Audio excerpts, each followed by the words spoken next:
would request Mr. Ajay Shankar. He's the author of 2003 Act, and he has also seen the two main concepts in the 2003 Act. One was the open access, and the second was unbundling. And now we have a very good example of how Karnataka, Kerala, State Electricity Board, and Punjab, they have how unbundled. And now when we are moving to now carriage and content, I'm sure that you would like to draw from your past experience and suggest how we will move forward. To begin with, I would like to strike a slightly more optimistic note, or bring in a more optimistic note in the discussions, because I was delighted hearing Mr. Gupta that in Maharashtra they have been able to get the tariff increases they needed. They are financially more comfortable than they were, and they have been able to lower industrial tariffs. Listening to discussions in the morning again, I felt a sense of great optimism that if we have roughly 45,000 megawatts of stranded assets, and the reported power shortages have come down to levels never heard before in India.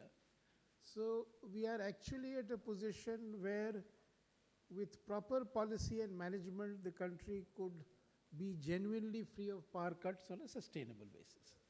Now that is a huge, huge achievement. The other major achievement which didn't come up and didn't get reported was that between 2005 and 2014, in all the so-called less developed states, I think there has been a remarkable breakthrough in bringing electricity to households which were denied. So the World Bank report which I was looking at yesterday on the net, and it says that we have achieved 77.8% household access as in the year 2014.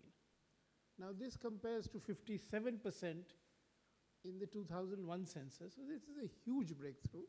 And I genuinely believe that given the capacities created for supply of electricity, I think what the Prime Minister has said that we will take electricity to every household in 4 or 5 years can actually be done in about 3 years.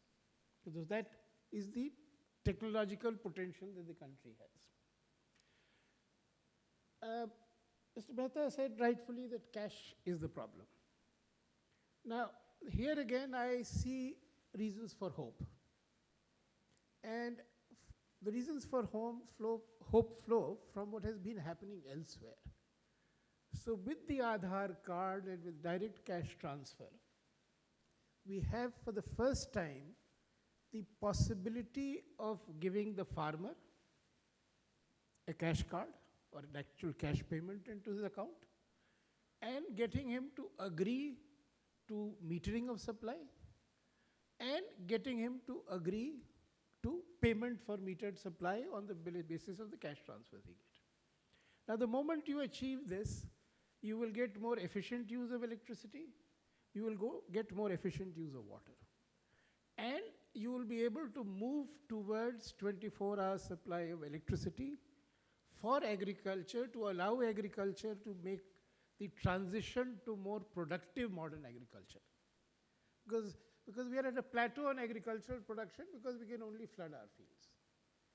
And all the other things which we need to do with electricity in farms, we are unable to do because we are unable to supply electricity to farms 24 hours a day, and we are unable to do it because we want to give it free.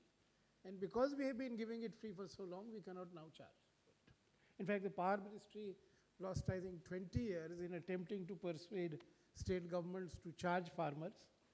In 2001 or so, when I was there, with great pride, we said that everybody is charging farmer except 3 states. And the clock turned back, and now Power Ministry recognizes the political reality that you cannot force states to charge farmers. So at best, you can try and persuade them to separate feeders.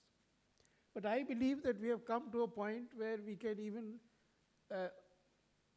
leapfrog the separation of feeders syndrome by direct cash transfers to farmers and letting them make intelligent choices on how much electricity to consume and to pay more if they want to consume more. Similarly, on the issue of cross-subsidy, is seriously bring in a 1:2 ratio between peak and off-peak pricing. If you do that, then farmers who choose to use off-peak electricity will have to pay less, and the state government can give subsidies at that lower cost. So I would end by saying that I think lots of good things are in position. A little wisdom and sagacity, and 2, 3 years, 4 years down the road, we could feel that we've really had a breakthrough in this.